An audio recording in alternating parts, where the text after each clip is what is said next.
ये जो फैसला आज शाम हमने देखा, एक वाज़ेह अक्सरियत से फैसला सामने आया। यानी 15 जजेस का इत्तेफाक है कि फ़लस्तीन में जुल्म बर्बरियत हो रही है और इसराइल को अब रुकना चाहिए। इस मुकदमे से आप इखलाकी जीत तो हुई है फ़लस्तीनियों की, लेकिन वहां पर जो बर्बरियत है, वहां पर जो जारी जंग है, उसको नहीं रोका जा सकता। उसको रोकने के लिए अमेरिका को किरदार अदा करना पड़ेगा। हमारे यहाँ जो 57 इस्लामी ममालिक है, उन्हें प्रैक्टिकली कुछ करने की जरूरत है कि इतना मवाद मौजूद है कि नेतन्याहू समेत इसराइल के जो ओहदेदारान हैं, जिनमें फौजी ओहदेदारान भी शामिल होंगे, उनको बाकायदा तौर पर सजा दी जा सकती है। अब इसराइल के लिए कोई अगर थ्रेट था मुस्लिम उम्मा के अंदर तो वो पाकिस्तान है कि उसके पास एटॉमिक पावर है, और पाकिस्तानी जो थे वो हमेशा इसराइल के हवाले से बहुत बिहेव करते थे, और पाकिस्तान में इसराइल के खिलाफ एक नफरत भी बहुत अरसे से चली आ रही थी। ये जो उम्मा की बात करते हैं, they are absolutely useless people.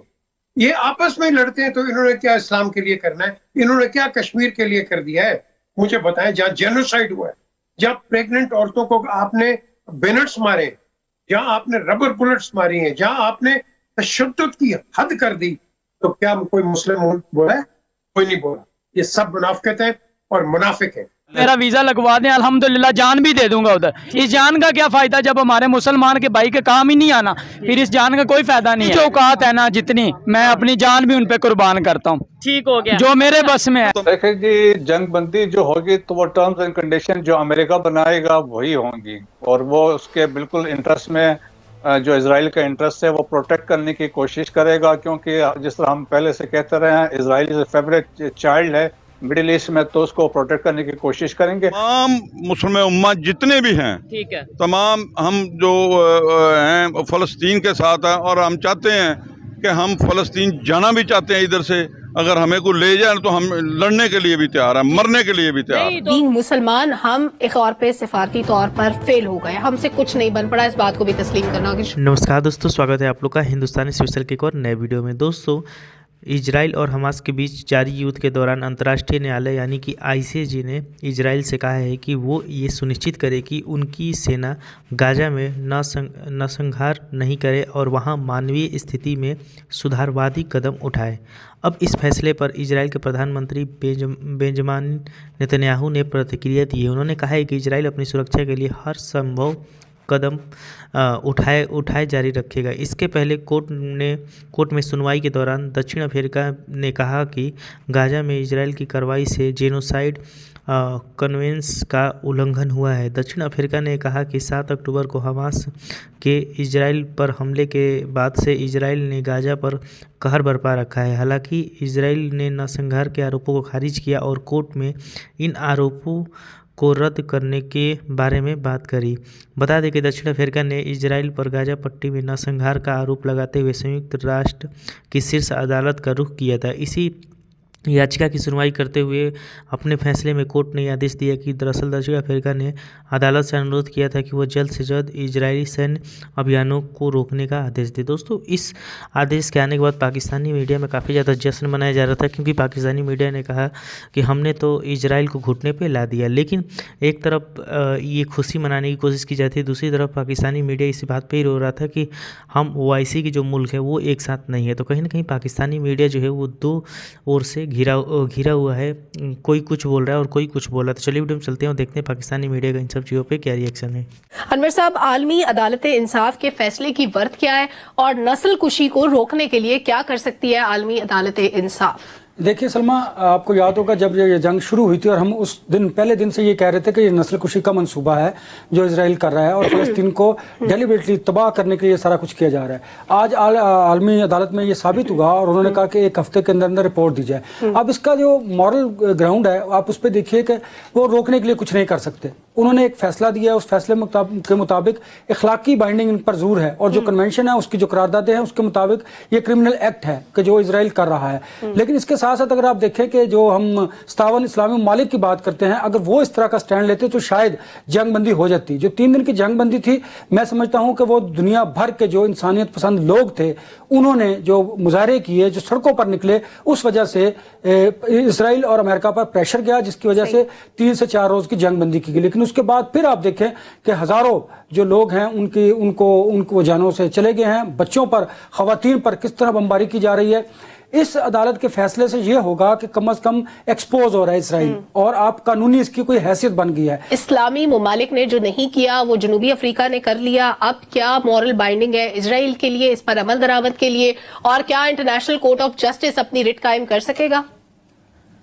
देखिए, जब आप गेज करते हैं पॉलिटिक्स को तो आपको नजर आती है, उर्दू में इसको हम कहते हैं मुनाफकत, अंग्रेजी में हम इसको कहते हैं हिपोक्रेसी।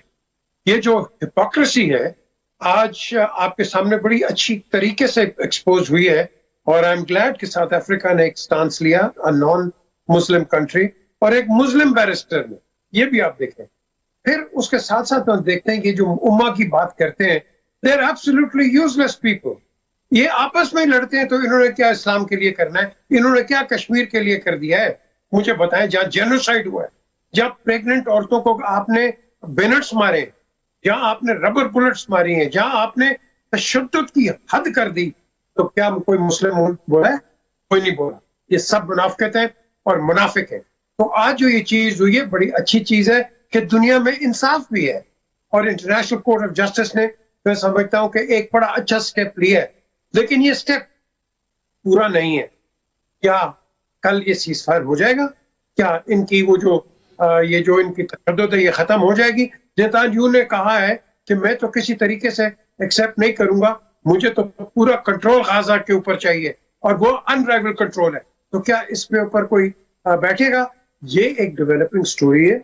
आई एम श्योर कि एक दफा 1 महीने के अंदर जब इनसे तलब भी कर लिया गया, जब आपके पास रिपोर्ट्स भी आ जाएंगी, फिर हम देखेंगे कि जो सबसे बड़ा कल्प्रेट है, जो सबसे बड़ा जालिम है, जिसने सबसे बड़ा जिंदगी के अंदर जेनोसाइड किया रेड इंडियन का, वो है यूनाइटेड स्टेट्स।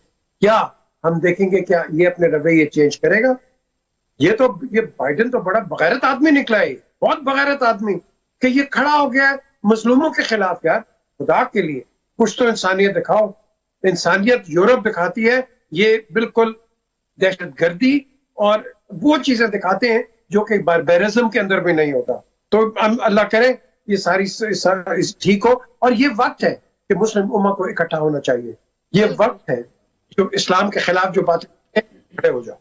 तो दोस्तों, जैसे कि आपने इस वीडियो में देखा कि जो पाकिस्तानी मीडिया है वो इस बात पे ही रो रहा है कि जो हमारी ओआईसी मुल्क है, जो कि मुस्लिम कंट्री के जितने भी मुल्क हैं, वही एक दूसरे के साथ नहीं, वही एक दूसरे पर हमला कर रहे हैं, एक दूसरे को गालियाँ दे रहे हैं।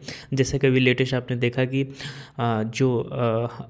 जो ईरान है उसने पाकिस्तान पे हमला कर दिया था। तो कहीं ना कहीं जो गाजा में चल रहा है उसके ऊपर पाकिस्तानियों का मानना है कि जो ओआईसी है, जो मुस्लिम देश है, वो एक साथ नहीं है। दोस्तों, जिस तरीके से पाकिस्तान ने ये बताने की कोशिश की है कि पाकिस्तान की जो इजराइल है वो गाजा में मतलब लोगों को मार रहा है।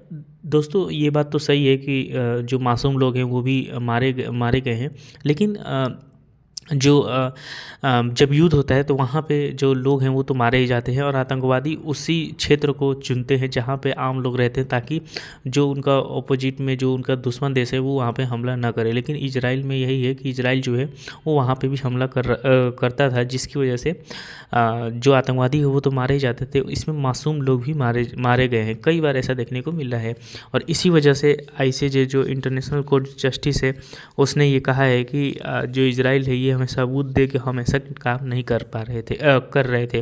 लेकिन पाकिस्तानियों में खुशी की लहर है, और पाकिस्तानियों का कहना है कि हमने इजराइल को घुटने पर ला दिया क्योंकि इजराइल हमारी बात नहीं मानता था। मतलब बहुत प्रकार की बातें जो हैं वो पाकिस्तान में की जा रही हैं। लेकिन इसका फ़ायदा अगर देखा जाए तो कहीं ना कहीं जब पाकिस्तानी ये कहते हैं कि ये सब हमारे वजह से हुआ है, या फिर हम एक एटमी मुल्क हैं और इसीलिए डर के जो है वो ये बातें की जा रही है, तो कहीं ना कहीं हंसी आती है कि जिस देश के पास अपने लोगों को खिलाने के लिए खाना नहीं है, वो देश एक इजराइल जो कि एक बहुत बड़ा देश है, उसकी अर्थव्यवस्था देखा जाए मतलब बहुत अच्छी देश है, उसको ये बोल रहा है कि हमने उसको घुटने पे ला दिया। तो दोस्तों, बस आज की वीडियो में इतना ही। थिंक कि आप लोगों को वीडियो अच्छा लगा होगा। वीडियो अच्छा लगे तो वीडियो को लाइक, हमारे चैनल हिंदुस्तानी स्पेशल को सब्सक्राइब कर लें।